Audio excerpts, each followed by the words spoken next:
Mga Mars, magluluto tayo ng ginataang manok at ang ating papaya ay pahinog na.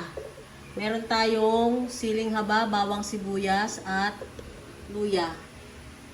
3/4 kilo yung ating manok.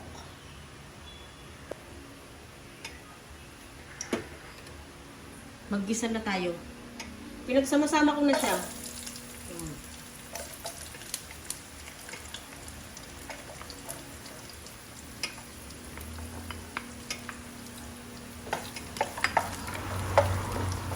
Nahuga yung ating kawali.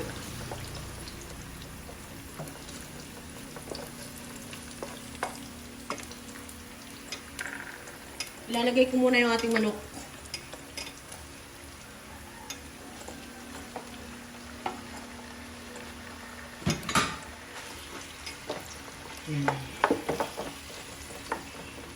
Parang medyo mahina yung ating upo niya. Balik ako mga Mars. Medyo nasangkot siya na tong ating manok. Basic lang. Lagyan natin ng asin. Tansyahan lang. Paminta.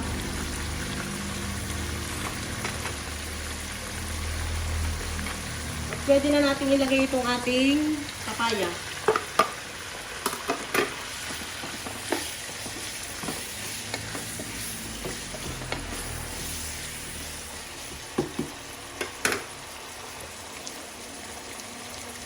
Ilagay na rin natin yung ating Kokomama.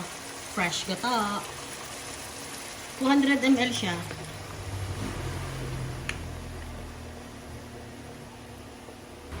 Lagyan din natin ng tubig. 200 ml din. Dito ko nilagay yung tubig sa pinagbalatan nitong ano. Takpan natin. Balikan natin ng mga 3 to 5 minutes or depende lang din. Nakulo na siya.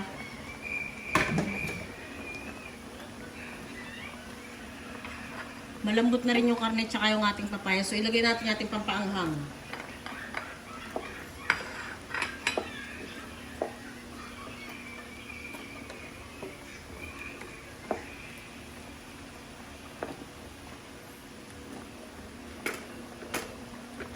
Titikman natin.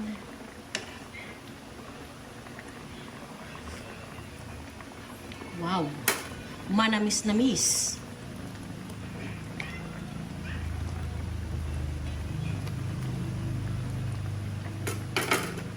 Isang hapit na kulo at ready na ang ating maanghang-anghang na ginataang manok. Manamis-namis na rin kasi may papaya.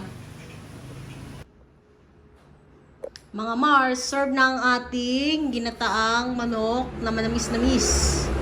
So, kakain muna kami ni Daddy Jowa. Meron din kaming ginawang for season cheese.